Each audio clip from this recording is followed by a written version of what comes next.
In 1930, Las Vegas had 5,165 people. No river, no major industry beyond the railroad. Commercial casino gambling was illegal. The company that ran the trains also owned much of the land and controlled the water. Then, in a single year, Nevada reopened the gambling tables, and construction began on Hoover Dam 30 miles away. One decision supplied the vice. The other supplied the customers.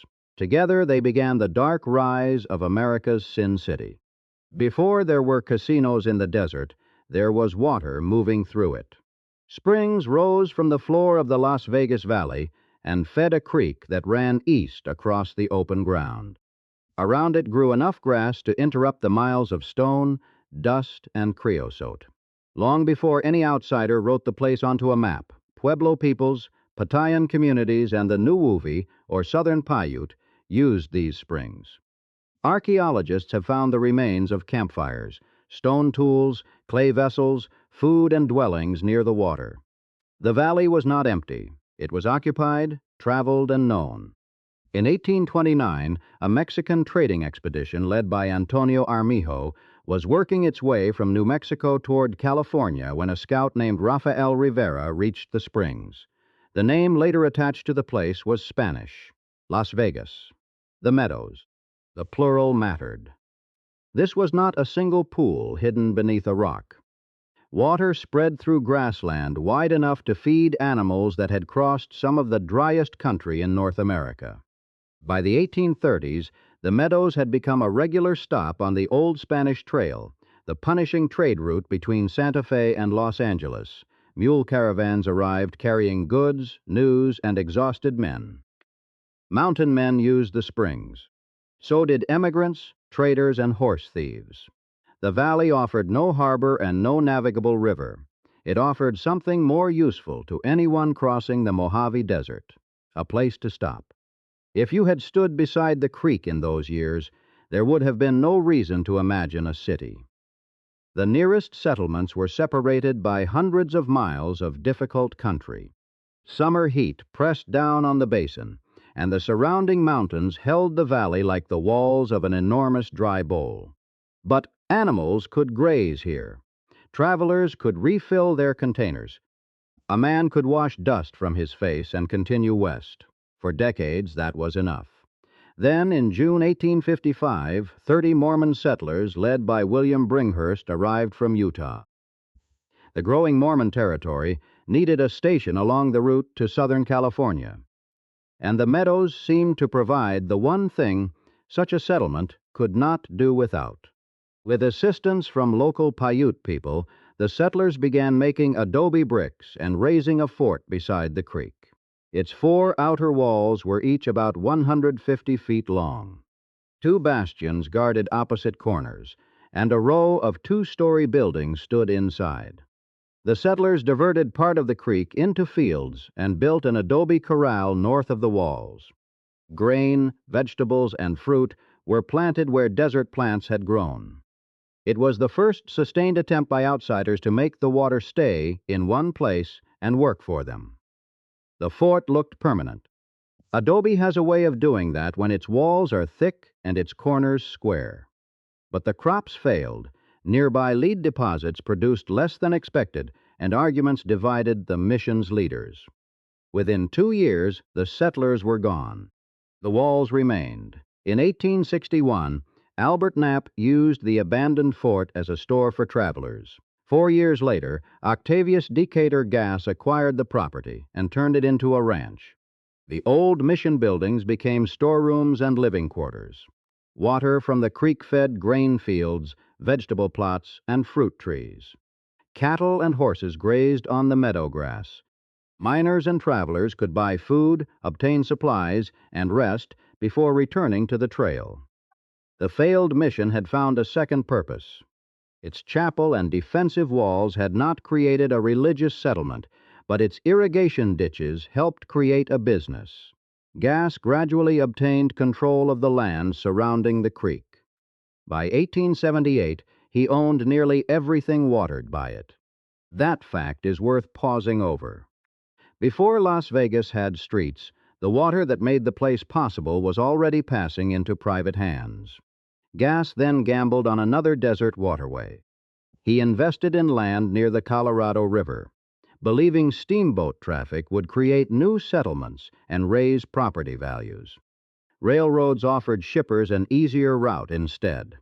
His investments failed, and when bad weather destroyed the crop he intended to use to repay a loan, the Las Vegas ranch passed to his creditor, Archibald Stewart. By 1882, Stewart had moved there with his wife, Helen, and their children. 2 years later, Archibald was killed in a gunfight with a hired hand from another ranch. Helen was pregnant. 4 children were already at home. She stayed. For nearly 20 years, Helen Stewart managed the ranch while travelers continued to arrive for water, food, and shelter. The property grew to 1,864 acres, nearly 3 square miles of meadow, desert, irrigated fields, and old adobe. The fort that Mormon settlers had abandoned still stood inside it, weathered and altered, but useful. Then the railroad came looking for water. Steam locomotives crossing the Southwest needed dependable places to refill their tanks, and Senator William A. Clark of Montana was building a line between Salt Lake City and Southern California. Las Vegas sat near the route. More importantly, its springs could supply the engines. In 1902, Helen Stewart agreed to sell the ranch and its water rights to Clark's railroad for $55,000. She excluded the family cemetery and retained a small portion of the creek water. Nearly everything else passed to the company: the fields, the old fort, the springs, and the ground on which downtown Las Vegas would soon stand. The tracks had not yet arrived. There were no surveyed city blocks, no depot platform, and no saloons waiting beside a main street. There was only a ranch, a cluster of adobe rooms, a family graveyard kept outside the sale, and water flowing through grass. By the time the railroad prepared to auction Las Vegas, another Las Vegas was already standing on the wrong side of the tracks. Surveyor John T. McWilliams had seen the railroad coming and purchased 80 acres of government land west of its proposed route. He divided the ground into lots and called it the original Las Vegas town site. By early 1905, roughly 150 structures had appeared there: homes, boarding houses, stores filled with mining supplies, an ice house, and enough saloons to serve men arriving from the surrounding camps. McWilliams had chosen the right valley. He had even chosen the right strip of desert. He had chosen the wrong side. The tracks reached Las Vegas from Utah in October 1904, and from California the following January. The San Pedro, Los Angeles, and Salt Lake Railroad now had a continuous route between Salt Lake City and the Pacific coast. Las Vegas would become a division point, a place where locomotives could take on water, crews could change, and machinery could be repaired before the trains continued across the desert. A division point required workers. Workers required houses, stores, and streets. The railroad could have allowed McWilliams's settlement to grow around its western boundary. Instead, it laid out a competing town on company land east of the tracks. This one would belong to Clark. Senator William A. Clark's railroad created the Las Vegas Land and Water Company to administer the property and its water. Surveyors marked 40 blocks across part of the former Stewart Ranch between what are now Main Street, 5th Street, Stewart Avenue, and Garces Avenue. Most lots measured 25 feet across and 140 feet deep, narrow rectangles arranged inside blocks and 300 feet wide and 400 feet long. The blocks nearest the depot were reserved for commerce. One central block was set aside for public use. The desert had become graph paper. More than 3,000 applications arrived for 200 available lots. Many came from investors in Los Angeles and Salt Lake City who had never lived in the valley and had no intention of doing so. This was precisely what railroad officials had feared.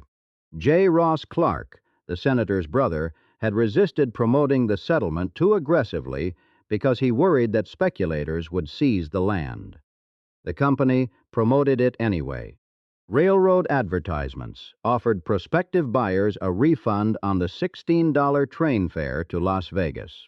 One notice urged them to get into line early, then made a promise unusually direct even for a land boom. Buy now, double your money in 60 days.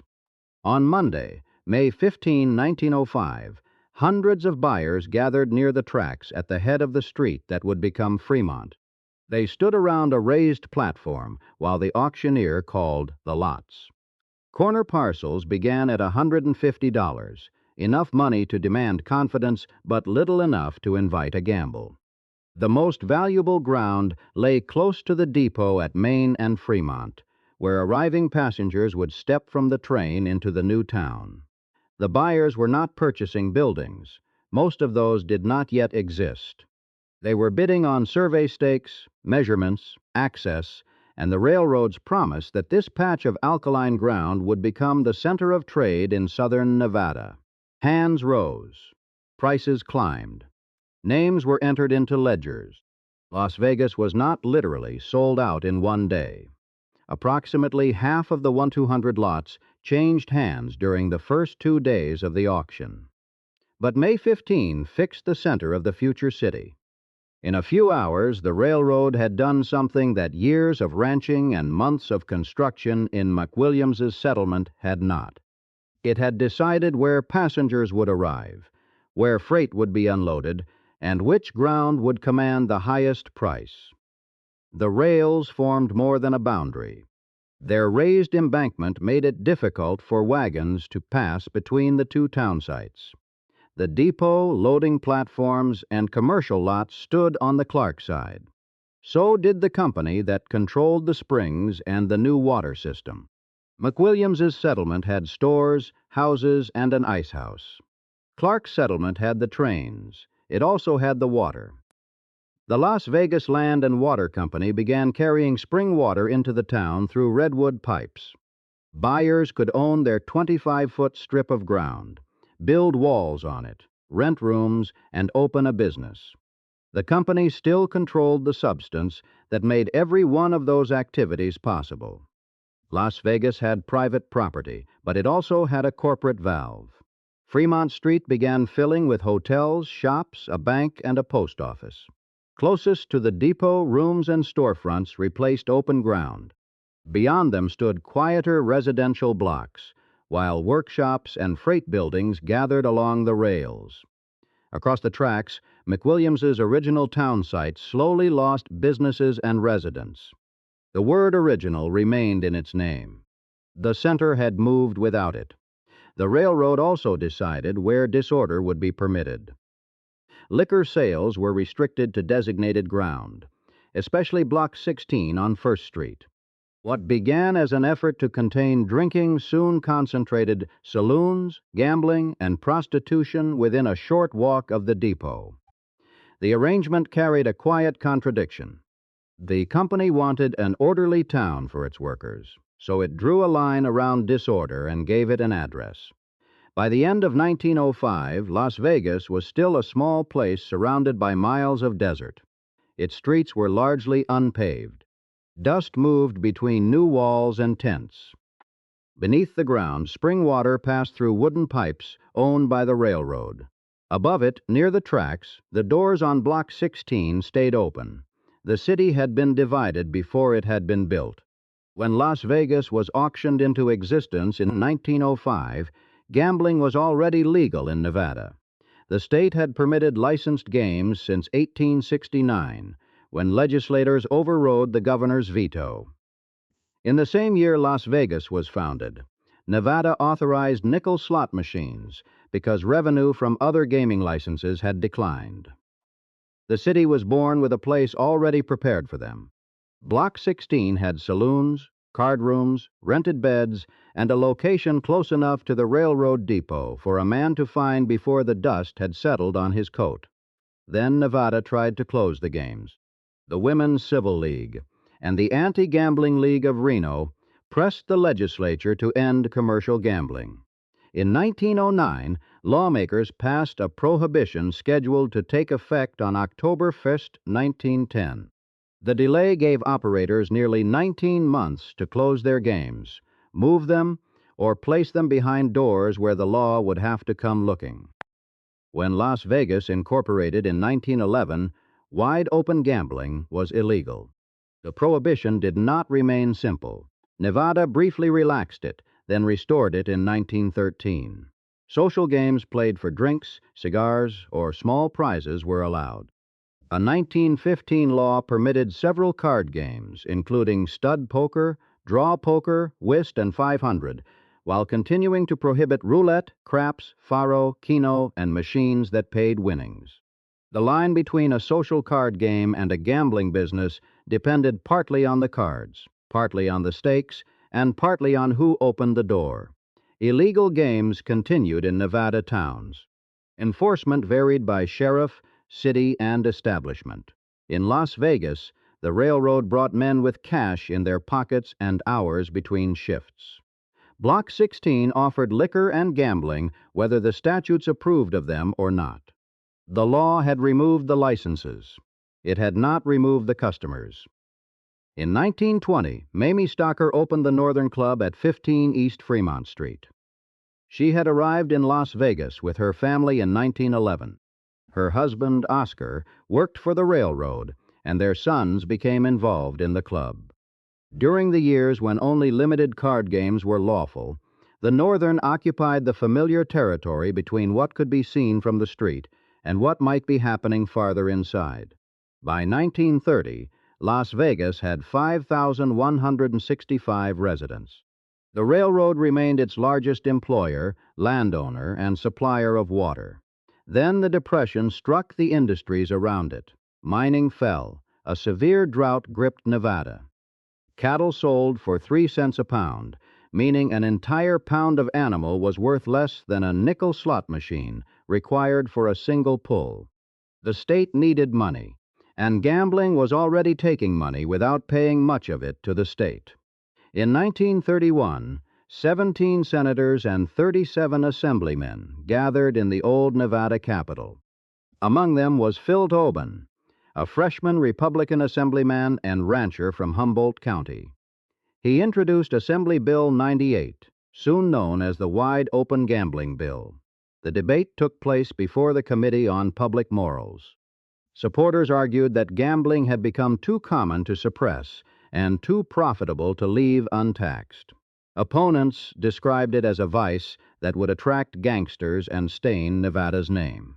Both sides were describing parts of the same business. One saw money already moving across illegal tables. The other saw the people who might follow it.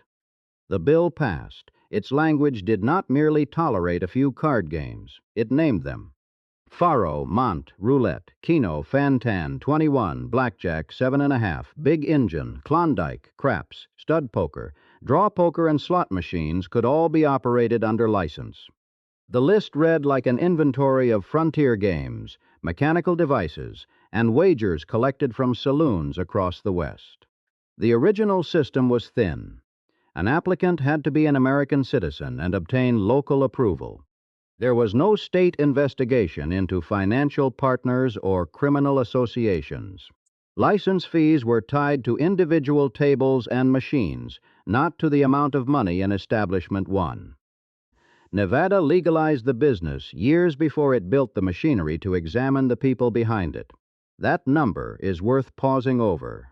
The modern state gaming control board would not exist until 1955. Governor Fred Balzar signed Assembly Bill 98 on March 19, 1931. The law took effect immediately. In the Las Vegas newspaper, its legalization was not the largest story of the day. A planned hospital received more attention. The event that would become inseparable from the city appeared in a short report near the bottom of the page. Soon afterward, Clark County's first gaming license went to Mamie Stocker and Joe Morgan at the Northern Club. It did not go to a hotel corporation or a national syndicate. It bore the name of a Fremont Street businesswoman whose husband could not appear on the license because he worked for the railroad. The games that had survived in back rooms could now move forward. Cards, dice, wheels, and slot machines became visible sources of license money. The early rooms were plain, with little of the carpeting, chandeliers, or spectacle that would come later. Las Vegas did not yet have the capital to disguise gambling as anything larger than gambling. Nor did the new law create an instant resort city. Legal tables required people willing to sit at them, and Las Vegas still had only a few thousand residents. The railroad payroll could support saloons and small clubs, but not the city that would eventually rise around them. 30 miles away, the federal government was beginning the largest concrete project of its time. Nevada had opened the tables. Washington was about to fill the chairs. The federal government brought nearly $49 million into southern Nevada, and then tried to keep the men earning it away from Las Vegas. On March 11, 1931, 6 companies received the contract to build the enormous concrete dam in Black Canyon. The work promised thousands of jobs at a time when banks were closing and factories were silent.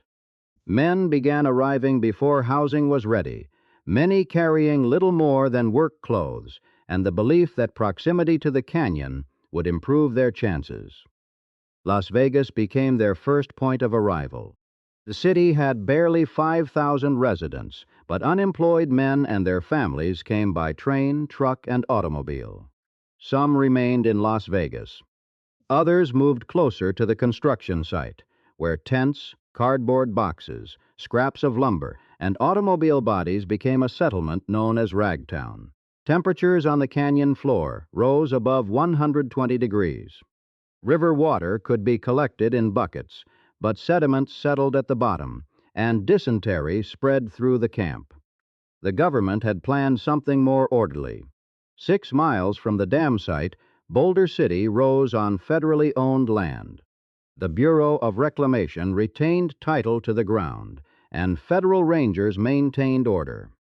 7 principal streets were named for the 7 states drained by the Colorado River. The Bureau's administration building stood on the highest ground.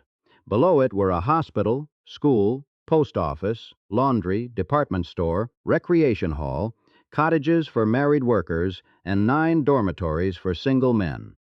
A worker paid $1.60 a day for a private dormitory room, transportation to the canyon, and all the food he could eat.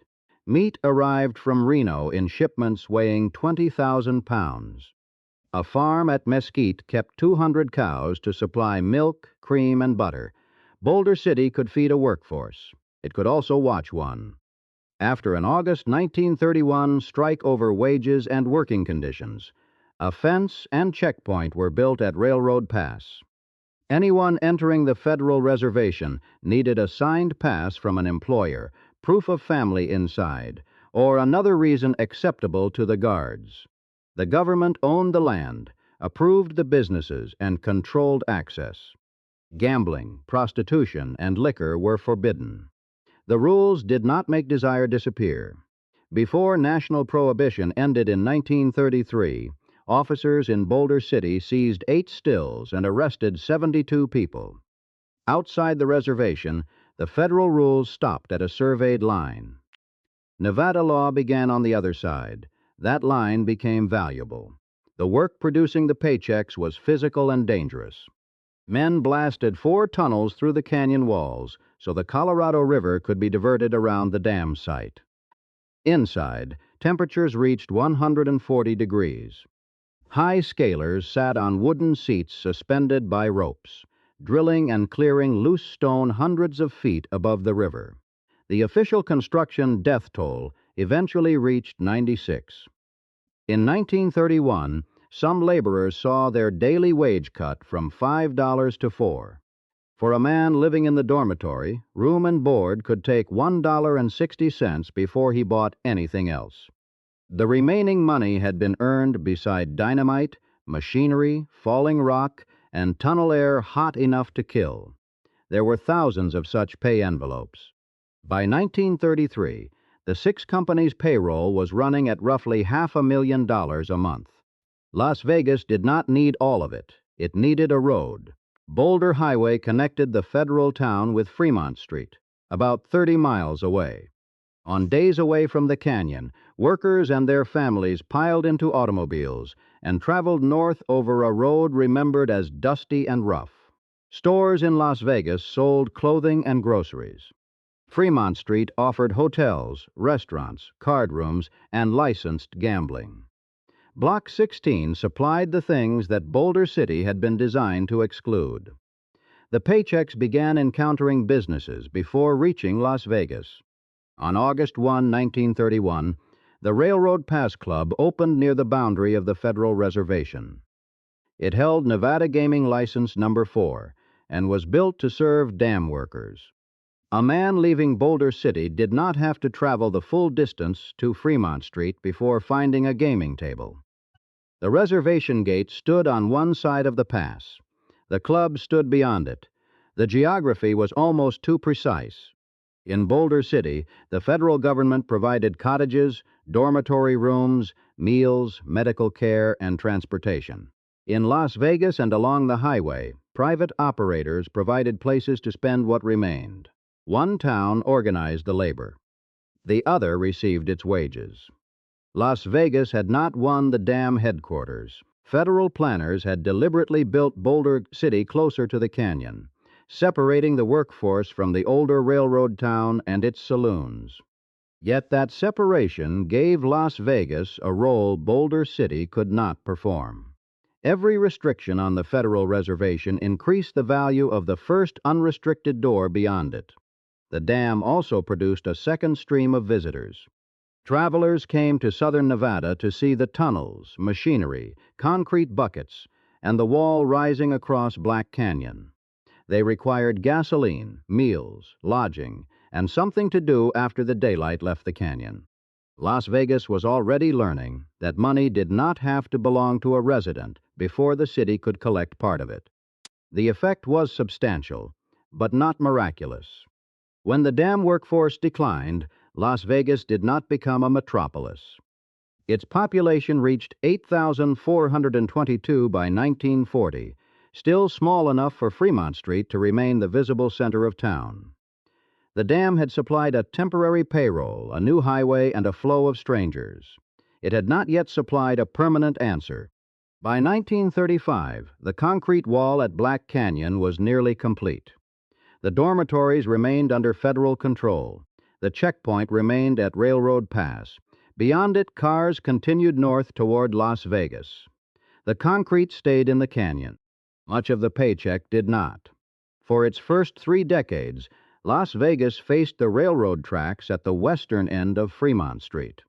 Passengers stepped down from trains, crossed into the grid, and found hotels, bars, gambling rooms, and Block 16 gathered within walking distance.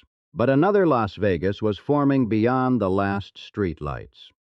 Highway 91 ran north from Southern California, entered town as 5th Street, and carried automobiles through open desert where there were no sidewalks, no depot platforms, and almost no reason to stop. At first, the road offered scattered reasons. In 1931, the Paradise opened about 3 miles south of town, one of several nightclubs and roadhouses standing apart from downtown. Its customers arrived behind windshields, not through a railroad station. Late in the decade, Guy McAfee, a former Los Angeles police captain and nightclub operator, acquired the Paradise and renamed it the 91 Club.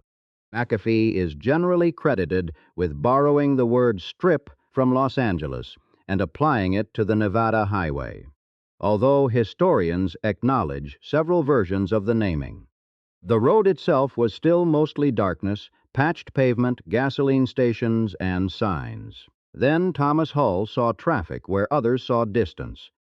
Hull operated motor hotels in California, built for a new kind of traveler who wanted a private room, a bathroom, a restaurant, and a parking place without entering the center of a city. A highway survey he studied estimated that nearly 1 million automobiles traveled between Southern California and Nevada each year. That number is worth pausing over. Las Vegas had been created by a railroad company for people moving on rails. Now a river of privately owned machines was crossing the Mojave, and every driver carried luggage, money, fatigue, and the power to stop wherever the road became interesting. Hull purchased land near the intersection now occupied by Las Vegas Boulevard and Sahara Avenue. It was outside the Las Vegas city limits, where land was cheaper and city taxes did not apply. Local businessmen encouraged him, but the location appeared to many people as an empty parcel 2 miles beyond the town that was supposed to support it. Hull hired architect Wayne McAllister and built low cottages around a central complex rather than stacking rooms above a downtown sidewalk. On April 3, 1941, El Rancho Vegas opened beside Highway 91. The original resort contained 65 guest rooms in cottages spread across the property, along with a casino, steakhouse, cocktail lounge, showroom, stores, riding facilities, and a swimming pool placed where passing motorists could see its water from the highway. Downtown gambling rooms had rented space from the city. El Rancho occupied enough ground to manufacture a complete destination. A guest could park, sleep, eat, swim, watch a performance, place a bet, and return to bed without leaving the property. It looked backward while operating like the future. Wagon wheel chandeliers hung from the ceilings. Cowhide curtains were suspended from poles fitted with cattle horns. A tall stone fireplace, mounted animal heads, rough timber, and ranch clothing gave the rooms the appearance of an Old West lodge. Outside, lawns and full-grown trees stood against the brown desert. Above them rose a 50-foot windmill outlined in neon. The windmill did not pump water. Its tower concealed air conditioning equipment, while its illuminated blades served as a beacon for motorists approaching from California. El Rancho advertised itself with the instruction, "Stop at the sign of the windmill." The first great roadside symbol of Las Vegas imitated a machine once used to draw water from the ground, but its actual purpose was to cool hotel rooms and attract moving cars. That distinction contained the new city. Fremont Street depended upon concentration. Buildings pressed against one another because pedestrians needed doors, windows, and signs within a few blocks. Highway 91 depended upon scale. The sign had to be seen before the driver passed it. The parking lot had to hold the automobile that delivered the customer. The grounds had to offer enough diversions to keep that customer from returning to the highway. Empty land, which had made the location seem foolish, allowed El Rancho to provide what downtown could not. Other men noticed. R.E. Griffith and William J. Moore had been considering a resort in New Mexico when they stopped at El Rancho. They liked what they saw on Highway 91 and chose land about a mile farther south. The site included the old Pair O Dice, the roadside club that had opened 11 years earlier. Rather than erase it, the developers incorporated part of the building into their new property. On October 30th, 1942, the Hotel Last Frontier opened. Its name promised the edge of settlement, although the settlement was already advancing around it. Historic structures were moved from other parts of Nevada and arranged as the Last Frontier Village, with shops, a museum, a theater, a bar, and the Little Church of the West. A roadside resort, built from transported fragments of old mining settlements, now offered visitors a carefully assembled frontier beside an automobile highway. Between the opening of El Rancho and the opening of the Last Frontier, the United States had entered the Second World War. The local airfield had become an Army gunnery school. Construction of the basic magnesium plant had begun near what would become Henderson. Soldiers, construction workers, industrial laborers, tourists, and motorists now moved through the valley together. Highway 91 could collect their traffic without waiting for the railroad to deliver it. By the autumn of 1942, the essential form of the Las Vegas Strip already existed: casino, hotel rooms, restaurant, showroom, swimming pool, parking lot, themed architecture, and a sign built to reach through a windshield. The Flamingo would not open for another 4 years. At night, the neon blades of the El Rancho windmill turned above the highway, concealing the machinery that cooled the rooms below. Headlights approached from California, slowed, and left the pavement. Las Vegas was turning away from the depot. It was beginning to face the road. The popular version begins with an empty desert and Benjamin Bugsy Siegel staring across it, seeing a city no one else could imagine. The physical record is less accommodating. By the time Siegel took control of the Flamingo project, Las Vegas had existed for 4 decades. Gambling had been legal for 15 years. Fremont Street was lined with casinos. El Rancho Vegas had been operating beside Highway 91 since 1941, and the last frontier had opened in 1942. Las Vegas was already there. The man who first planned the Flamingo was William Billy Wilkerson, publisher of The Hollywood Reporter and owner of several Los Angeles nightclubs. Wilkerson knew the green tables of Las Vegas well because he lost heavily at them. In March 1945, he wrote a check for $9,500 as the down payment on 33 acres east of Highway 91. The entire parcel cost $84,000.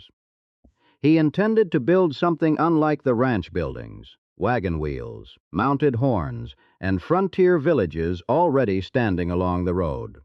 Wilkerson wanted the atmosphere of Southern California and Miami, low modern buildings, landscaped grounds, a nightclub, elegant restaurants, a showroom, and rooms designed for visitors accustomed to expensive hotels. He selected the name Flamingo before Siegel controlled the project. The familiar story that Siegel named it for Virginia Hill, supposedly because of her long legs and red hair, came later and remains part of the legend rather than the documentary record. Construction began in 1945, when wartime restrictions had left steel, lumber, plumbing fixtures, and other materials expensive and difficult to obtain. Wilkerson was also losing money through his own gambling. As his funds disappeared, he sought financial help from Meyer Lansky and Lansky's Underworld Associates. They sent Siegel to watch their investment. Siegel was not a stranger to Las Vegas. In 1945, he, Lansky, Moe Sedway, Gus Greenbaum, and other investors had acquired the El Cortez on Fremont Street, operated it briefly, and sold it at a profit. Siegel was also involved in the race wire, the system that transmitted horse racing results to bookmakers. Legal gambling had created the business opportunity. Siegel did not bring gambling to Nevada. He arrived because gambling was already earning money there. He also brought access to money that did not pass through ordinary banks. As more syndicate funds entered the Flamingo, Siegel demanded more control. He and Wilkerson fought over design, construction, and spending. By the middle of 1946, Wilkerson had been pushed aside from the resort he had named and begun. Siegel took over the site, enlarged the plans, replaced materials, and drove contractors through repeated changes. The original estimate had been approximately $1.2 million.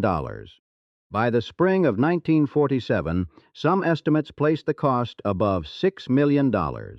A project expected to consume a stack of $20 bills, weighing roughly 1,300 pounds, had swallowed 5 times that amount. Receipts multiplied. Contractors submitted new invoices. Money arrived from men in New York, Chicago, and elsewhere who expected it to return with company. The building growing beside Highway 91 did not resemble a frontier lodge. Oriental date palms and Spanish cork trees surrounded the entrance. Bushes were illuminated in blue and red. Inside were green leather walls, deep carpeting, red upholstered furniture, a clothing shop, a cocktail lounge, rows of slot machines, and gaming tables prepared for $100 chips.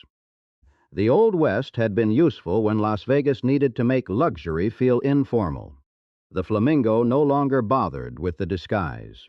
Most detailed accounts place its opening on December 26, 1946, although some local timelines list Christmas Day. Siegel appeared in a black tuxedo with a pink carnation. Jimmy Durante and band leader Xavier Cugat performed. Spotlights swept the sky, traffic crowded Highway 91, and visitors pressed through the casino. The opening was not empty, as later dramatization suggested. Newspaper commentator Walter Winchell reported that approximately 28,000 people entered during the first 3 nights, more than 3 times the entire population of Las Vegas recorded in 1940. But crowds and profits were not the same thing. Gamblers won heavily, and the Flamingo reportedly lost as much as $500,000 during its opening run. The hotel rooms were unfinished. Visitors could eat, drink, watch the show, and win at the Flamingo, but many had to sleep at El Rancho Vegas or the Last Frontier. The new resort delivered customers to the competitors it was supposed to eclipse. After the first rush faded, portions of the vast building stood ready for guests who were not there. Siegel closed the Flamingo temporarily on February 6, 1947, to finish the rooms and other facilities. It reopened on March 1. With beds available above the casino and the resort functioning as a complete property, its fortunes improved. By May, accounts indicated a profit of approximately $300,000. The Flamingo had survived its unfinished opening and was beginning to justify the money embedded in its walls. Siegel did not live long enough to see what followed. On the evening of June 20, 1947, he sat on a sofa at 810 North Linden Drive in Beverly Hills, reading the Los Angeles Times. A gunman outside fired 9 rounds from a carbine through the living room window. 4 bullets struck Siegel, including wounds to his face and chest. He was 41 years old. His killing has never been solved. The best-known theory holds that syndicate investors ordered it because of the Flamingo's costs and suspicions about missing money. But other theories involve the race wire, personal enemies, and Virginia Hill's family. No gunman was convicted. No final account established who gave the order. Within minutes of the shooting, associates of Siegel appeared inside the Flamingo and announced that they were taking control. The casino continued operating. Siegel had not invented Las Vegas. He had not conceived the Flamingo, opened the first casino, built the first highway resort, or discovered an empty road. What arrived with him was syndicate capital on a new scale, attached to a resort more polished, more expensive, and more widely publicized than those before it. In Beverly Hills, broken glass lay across a living room floor. On Highway 91, the green leather walls, thick carpets, and gaming tables remained under electric light. The man disappeared from the property. The building kept taking bets. Benjamin Siegel's death did not produce a battle on Highway 91. The Flamingo passed into other hands. Dealers remained behind the tables, and the resort began earning money. The city had absorbed the gunfire without hearing it. What mattered in Las Vegas was not which man survived, but whether the casino opened each night with enough cash in its cages. Organized crime figures came to describe Las Vegas as an open city. The phrase had a precise meaning. No single family or syndicate possessed exclusive territory there. Investors connected to criminal organizations in Los Angeles, New York, Chicago, Cleveland, Miami, and other cities could participate, provided they found acceptable partners, obtained licenses, or kept their names away from the documents regulators examined. Across the United States, police were closing illegal gambling rooms where a raid could scatter cards, chips, cash, and customers in a few minutes. Nevada offered something those rooms could not: gambling under chandeliers protected by state law. Money accumulated through bootlegging, bookmaking, labor racketeering, and illegal casinos could be placed behind legal tables. The roulette wheel did not ask where its bankroll had been earned. Not every strip investor was a mobster, and the extent of hidden ownership was often difficult to establish. That was part of the arrangement. A respectable developer might appear on the sign while silent partners supplied the money, selected managers, or received a share of the proceeds. Wilbur Clark provided the clearest example. Clark began building the Desert Inn in 1947, but ran short of funds as post-war construction costs rose. A Cleveland group led by Mo Dalitz agreed to complete the resort and provide its casino bankroll. The group received approximately 74% of the casino stock. Clark retained 25%, and newspaper publisher Hank Greenspun received the remaining 1%. The sign still read Wilbur Clark's Desert Inn. It opened on April 24, 1950, with low modern buildings, restaurants, a showroom, and carefully landscaped grounds. An 18-hole golf course and country club followed a year later, laying green fairways across desert soil. Las Vegas was no longer selling only the hours after dark. It was building swimming pools, golf courses, dining rooms, shops, and stages around the casino, giving customers somewhere to remain while the tables waited. 7 months after the Desert Inn opened, United States Senator Estes Kefauver brought his investigation of organized crime to Las Vegas. Clark appeared before the committee and struggled to explain the property carrying his name. He could not state precisely how much he had invested, how much the resort had cost, or what his own role was. He knew the Cleveland partners had supplied the money. He had heard that Dalitz worked in the laundry business. Outside the hearing room, Clark's name glowed above Highway 91. Inside, he could not describe who controlled the departments beneath it. The hearings did not stop construction.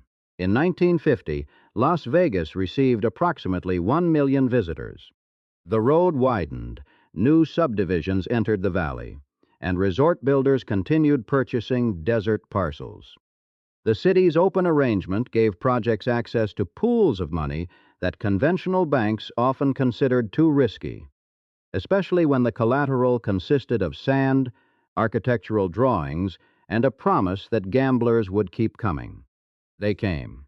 During 6 weeks in the spring of 1955, 4 hotel casinos opened. The Royal Nevada began the sequence on April 19. The Riviera followed 1 day later, raising a 9-story tower that became the first high-rise hotel on the Strip. Liberace received $50,000 a week to play at its opening, a weekly paycheck placed on a piano bench beneath a building already carrying $1.4 million in unpaid construction bills. Public investors included businessmen and even Harpo and Gummo Marx. Meyer Lansky and Chicago boss Tony Accardo were identified by historians as silent investors. The dunes opened on May 23 with an Arabian desert theme, as though the Mojave required imported sand. Its early backers included businessmen connected to New England crime figures. The resort soon struggled, changed operators, and was sold again. Open money could finish a building. It could not guarantee customers. If you had stood along the highway that spring, the word open would have appeared self-evident. Casino doors swung beneath neon. Automobiles turned into broad parking lots. Musicians, dealers, waiters, cooks, bellmen, gardeners, and chambermaids reported for new jobs. Inside, a visitor with sufficient money could receive a room, dinner, a show, and a place at the tables, unless that visitor was black. Black performers, including Lena Horne, Nat King Cole, Pearl Bailey, and Sammy Davis, Jr., appeared on Las Vegas stages, but were often barred from staying in the hotels where they worked. They entered through kitchens, left after performing, and crossed the railroad tracks to boarding houses on the west side. Black residents cleaned rooms, prepared food, and maintained the properties without being permitted to use the public entrances, restaurants, pools, or casino floors. The 4th resort of the 6-week boom opened 1 day after the dunes, away from Highway 91. The Moulin Rouge stood at 900 West Bonanza Road, at the edge of the predominantly black West Side. Its developers advertised heavyweight champion Joe Louis as a co-owner, although his share was only about 2%. The building cost approximately $3.5 million and carried a large cursive neon sign above its low stucco walls. Inside were polished mahogany, leather, velvet, crystal chandeliers, murals of black dancers, and a showroom seating roughly 500 people. It was the first racially integrated hotel casino in Las Vegas. Black and white employees worked throughout the property. Black entertainers could stay in its rooms, dine in its restaurant, and sit with guests after performing. Its late show began at 2:15 in the morning, when musicians and dancers finished their strip engagements. Limousines and taxis arrived from the resorts. Frank Sinatra, Louis Armstrong, Nat King Cole, Sammy Davis Jr., and other performers appeared among the mixed audience. The Moulin Rouge lasted 5 months. It closed in October, amid inadequate capital, financial mismanagement, lawsuits, and allegations that strip operators had worked against it. When bankruptcy proceedings began, approximately 400 creditors claimed they were owed a combined $3.8 million. The cursive sign remained above a casino whose doors no longer opened. Across the tracks, money from Cleveland, Chicago, New York, and Miami continued passing through the front entrances of resorts. Black Las Vegans continued entering many of those same buildings through their kitchens. Las Vegas was an open city. It depended on the door. 9 seconds before 5:45 on the morning of January 27, 1951, a nuclear device exploded 1,060 feet above Frenchman Flat, 65 miles northwest of Las Vegas. The weapon, code-named Able, released energy equivalent to approximately 1,000 tons of TNT. A ball of fire rose into the darkness, followed by a blue-purple afterglow. The shock reached Las Vegas, where a player at the Golden Nugget paused over a craps table, looked around, and said, "Must be an atomic bomb." Then he returned to the game. Able was the first atmospheric nuclear test at the new Nevada test site. The location had been chosen from a vast military range of dry lake beds, mountains, and federal land north of the city. Las Vegas would serve as the base for scientists, technicians, construction crews, soldiers, and government contractors. Workers slept in the valley and traveled toward the guarded desert before dawn. The federal government brought another payroll. It also brought a new source of light. Residents were initially told that the mountains would shield the city and that the explosions would not affect them. Most Las Vegans slept through the first detonation. Others saw the flash, felt the windows move, or heard a low, distant rumble. During later tests, cars lined roads before sunrise as people searched for higher ground and an unobstructed horizon. The city recognized an attraction. Within days of Able, the Las Vegas Chamber of Commerce began issuing press releases about the testing grounds. It later distributed calendars listing expected detonations and recommended viewing locations. The Sky Room at the Desert Inn offered a broad view toward the northwest. Mount Charleston provided higher ground. Some visitors carried atomic box lunches into the desert and picnicked as near to the restricted area as guards permitted. Casinos organized dawn bomb parties. Guests began drinking around midnight, moved between bars and gaming tables, and waited for the scheduled flash. The timing suited Las Vegas. A city that already operated through the night had been given a federally funded sunrise show. If you had been standing on a hotel roof during one of those mornings, the first warning might have been the horizon turning white. The light arrived before the sound. A cloud then climbed over the desert, folding dust and radioactive debris into a column visible from swimming pools, parking lots, hotel windows, and Highway 91. The bomb entered the merchandise. Postcards carried mushroom clouds above casino signs. Bars served atomic cocktails. Hairdressers offered atomic hairstyles. Showgirls wore headdresses shaped like rising clouds. The same city that had turned the Old West into wagon wheel chandeliers now reduced nuclear warfare to cotton, liquor, printed paper, and neon. On May 24, 1957, Las Vegas News Bureau photographer Don English produced the best-known image of the period. A Sands showgirl stood in a swimsuit with a large cotton mushroom cloud attached around her body. The photograph promoted Operation Plumbob, the next series of tests. She was presented as Miss Atomic Bomb, though the image was a publicity production rather than a record of a single formal pageant. For decades, the woman was commonly identified as Lee Merlin. Research announced by the Atomic Museum in 2025 identified her instead as Anna Lee Mahoney, a dancer from the Sands. The city had preserved the mushroom cloud more carefully than the name of the woman wearing it.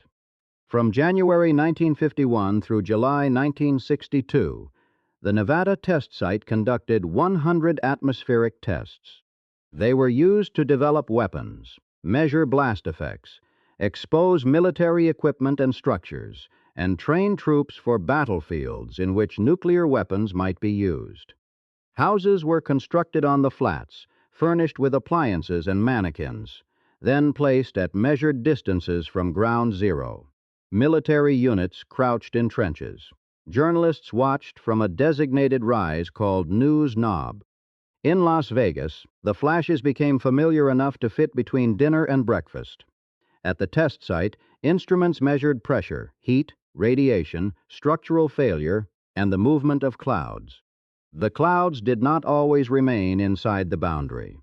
The Department of Energy's own history records that atmospheric testing sent radioactive material beyond the site and sometimes over inhabited areas.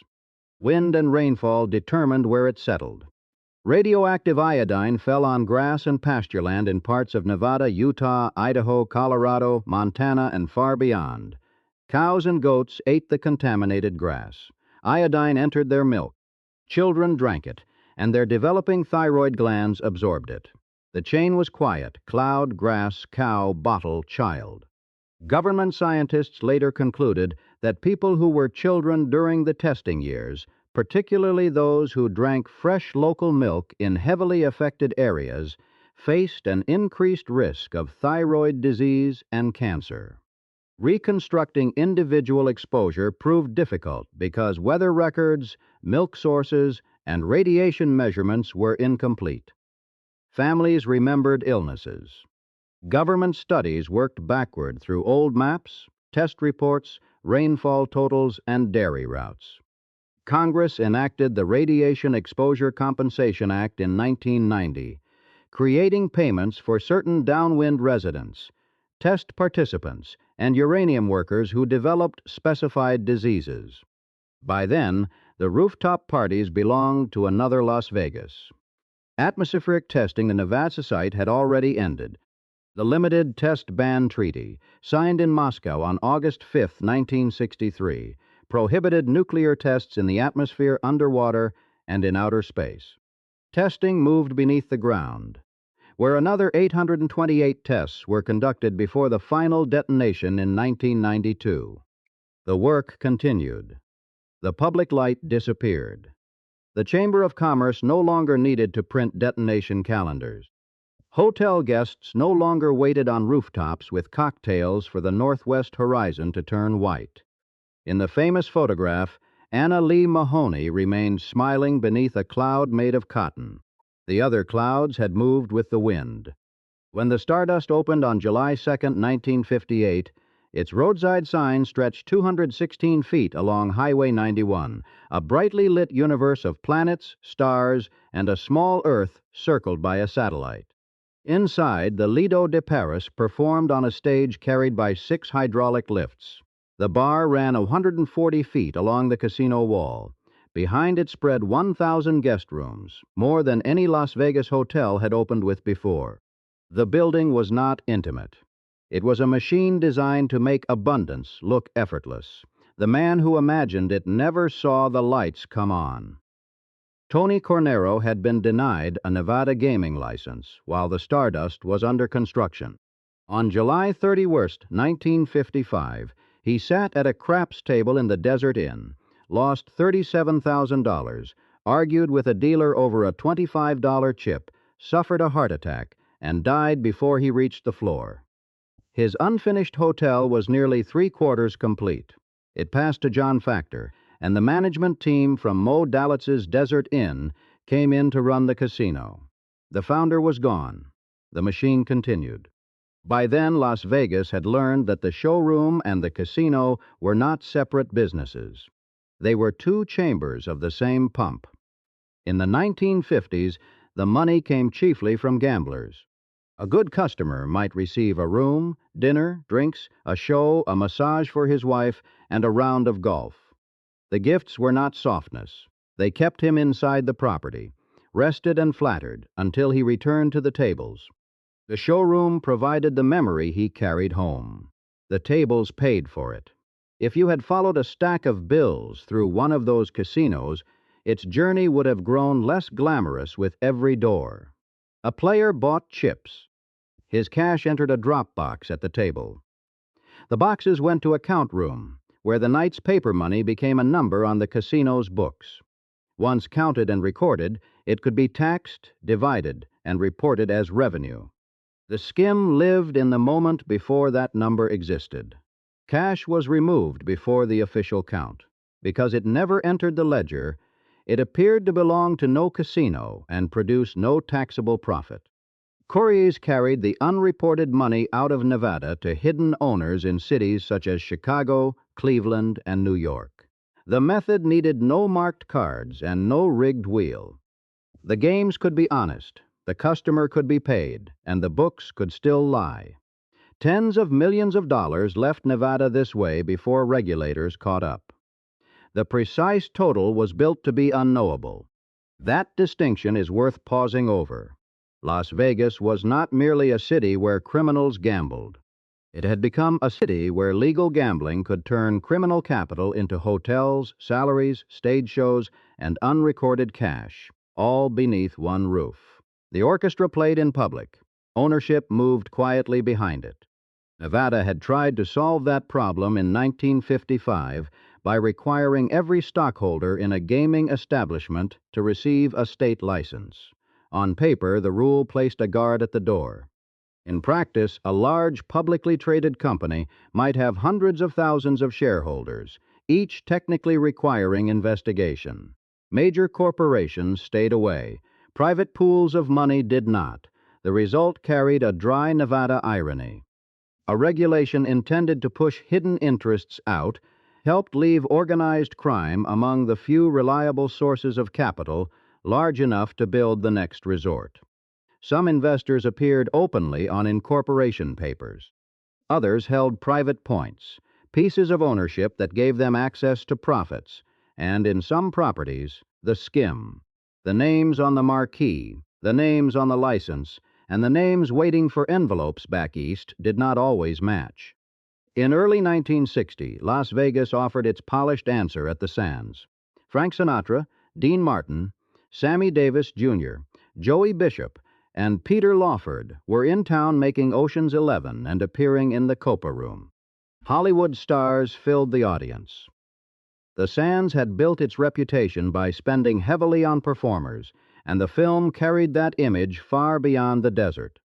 America saw dinner jackets, orchestra stands, Copa girls, and men who appeared to own the night. Sinatra did own part of the building. His stake in the Sands would stand at 9%. 3 years later, a different casino door exposed how much had changed. Sam Giancana, a Chicago crime boss listed it in Nevada's Black Book of Excluded Persons, stayed at Sinatra's Cal Neva Lodge at Lake Tahoe. When regulators acted, Sinatra resisted, then surrendered his Nevada gaming licenses. He sold his interest in the Cal Neva and his 9% share of the Sands, holdings valued together at $3.5 million. The state had not yet removed organized crime from Las Vegas. Skimming would survive for years, and later investigations would reveal how durable the old roots remained. But by 1963, the door behind the showroom was no longer entirely private. A singer whose voice could fill the Copa Room had learned that a man crossing a threshold hundreds of miles away could separate him from the casino that carried his name above the showroom door. At the Stardust, the hydraulic stage kept rising through smoke and light. Beyond the public rooms, the drop boxes moved toward the Count. Outside, the 216-foot universe burned against the desert. The doors without signs remained closed. On Thanksgiving Day in 1966, Howard Hughes arrived in North Las Vegas aboard a private train. He wore blue pajamas. Attendants placed the frail billionaire on a stretcher, moved him into a van, and carried him through the Desert Inn on a service elevator to the ninth-floor penthouse. The rooms had been reserved for 10 days. He remained for 4 years. The Desert Inn had hosted presidents, movie stars, gamblers, and men whose ownership interests did not appear on the public books. Hughes was something new. He was an aircraft builder, motion picture producer, military contractor, and one of the wealthiest men in the world. He was also physically broken, dependent on painkillers, terrified of germs, and determined not to be seen. He sealed doors and windows with tape and kept the curtains closed against the Nevada sun. Outside those curtains, the hotel prepared for the profitable New Year season. Hughes and his attendants occupied rooms that management wanted back. Moe Dalitz, one of the Desert Inn's owners, made it clear that the guest had to leave. Hughes bought the hotel instead. The price was $13,200,000, paid with $6,200,000 in cash and $7 million in loans. A dispute over checkout had become the sale of one of the Strip's most established resorts. The transaction carried the neatness Las Vegas preferred. Dalitz and his partners received their money. Hughes kept his sealed rooms. Nevada could announce that a nationally known industrialist had entered the casino business. The state wanted that name. Governor Paul Laxalt intervened when Hughes refused to appear publicly for his gaming license, arguing that his wealth and reputation would benefit Nevada. Regulators accepted the absent applicant. Men with underworld connections had once needed respectable figures to stand in front of their money. Now respectability itself was rich enough to buy the house. Hughes soon asked how many more of the Strip's toys were available. His organization acquired the Sands, the Frontier, the Castaways, the Silver Slipper, and the unfinished Landmark, along with an airport, an airline, empty land, and mining claims. In 1 year, he spent more than $65 million in Nevada, enough money moving through the desert to average roughly $178,000 every day. The buyer never walked through the casinos. Instructions came from the penthouse in memoranda, passed through a small circle of aides. Beneath him, dealers changed shifts, cooks loaded ovens, cocktail waitresses crossed the carpet, and count room employees opened the drop boxes. Along the Strip, familiar neon signs remained in place, but the ownership behind them had changed with extraordinary speed. By 1968, Hughes controlled properties producing about 1/3 of all casino revenue on the Strip. When he attempted to add the Stardust, the United States Justice Department objected on antitrust grounds. The old operators had been accused of corrupting Las Vegas. The new respectable owner had grown large enough to worry the government for a different reason. Hughes wrote that he wanted to make Las Vegas as trustworthy and respectable as the New York Stock Exchange. Nevada had already discovered the legal obstacle to that ambition. Since 1955, every stockholder in a casino company had been required to qualify for a gaming license. The rule had discouraged public corporations and left private money, including hidden syndicate money, with an advantage. In 1967, the legislature began opening the industry to public companies without requiring every shareholder to be investigated. A broader 1969 law concentrated scrutiny on the officers and directors who controlled casino operations. The locked Capitol door from the previous decade had finally moved. Behind it stood hotel chains, shareholders, banks, and public markets capable of building on a scale even organized crime could not easily match. The buildings grew at once. In 1969, Kirk Kerkorian opened the International, a three-wing tower containing 1,500 rooms, then the largest hotel in the world. The following year, Hilton entered the domestic casino business through its purchase of International Leisure Company, owner of the International and the Flamingo. A company listed on the New York Stock Exchange now controlled the hotel that Bugsy Siegel had once forced into existence with money from hidden partners. The distance between those facts was 24 years. Corporate ownership did not clean every room simply by purchasing the keys. At Hughes's properties, many previous managers remained in place. The old procedures, relationships, and quiet exits for cash did not vanish with the signatures on a sales agreement. By the summer of 1970, Hughes was told that approximately $50 million had been skimmed from his profits in less than 4 years. That number is worth placing beside the Desert Inn. The hidden losses were nearly 4 times what Hughes had paid to remain in its penthouse. On Thanksgiving Day in 1970, exactly 4 years after the private train arrived, attendants carried Hughes out of the Desert Inn on a stretcher. This time they used the fire escape. He was taken to Nellis Air Force Base and flown to the Bahamas, leaving behind darkened windows, unopened plans, thousands of acres, and a row of casino hotels that had learned to speak the language of corporations. The man Nevada had welcomed as the public face of respectability departed without showing his face. Below the empty penthouse, the tables remained open.